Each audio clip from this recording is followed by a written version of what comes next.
एक व्यक्ति ने गुरुदेव से प्रश्न किया कि मेरी दीक्षा लेने की प्रबल इच्छा है, शक्तिपात दीक्षा लेने की प्रबल इच्छा है, किंतु घर वालों को दीक्षा शब्द के बारे में न जाने क्या भ्रांति है।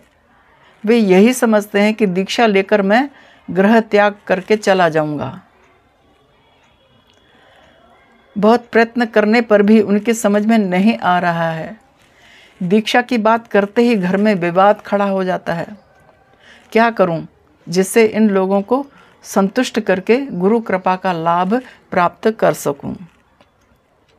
गुरुदेव कहते थे, ऐसे अक्सर प्रश्न आते ही थे गुरुदेव के पास। गुरुदेव बताते थे, समझाते थे कि घर वालों से अभिप्राय पत्नी और माता पिता ही समझे जा सकते हैं। घर में कौन कौन लोग होते हैं? पत्नी, माता पिता, ये घर वाले हैं ना। तो यदि साधक को उन्होंने कहा, यदि आप अपनी दीक्षा में जो पत्नी है, आपकी जो पत्नी है, उसको भी सम्मिलित कर लें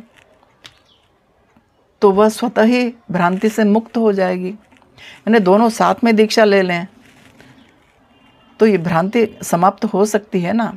और माता पिता का संदेह भी बहुत कम हो जाएगा, क्योंकि पत्नी साथ है तो माता पिता निश्चिंत हो जाएंगे ना।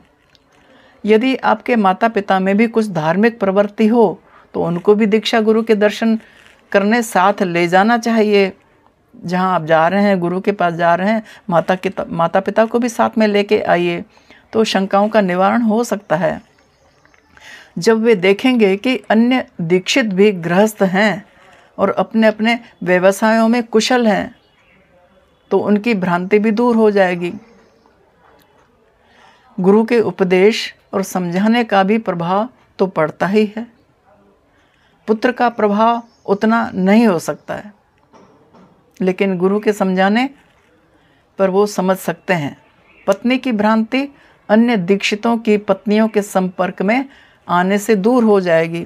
जब वह भी आएंगी, देखेंगे कि और भी लोगों की पत्नियां हैं, वो भी आ रही हैं, उनको देख के और उनका घर बार अच्छे से चल रहा है, व्यवसाय अच्छे से चल रहा है, घर छोड़ने की आवश्यकता नहीं है, तो वो भी समझ जाएंगी।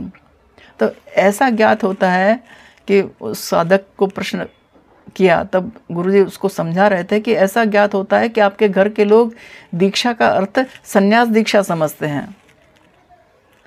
तो जब उनको दोनों दीक्षाओं का अंतर स्पष्ट मालूम पड़ जाएगा और वे समझ जाएंगे कि घर में रहकर तथा अपने उत्तरदायित्व को निभाते हुए भी साधन होता है, तो वे आपकी दीक्षा में विघ्न नहीं डालेंगे।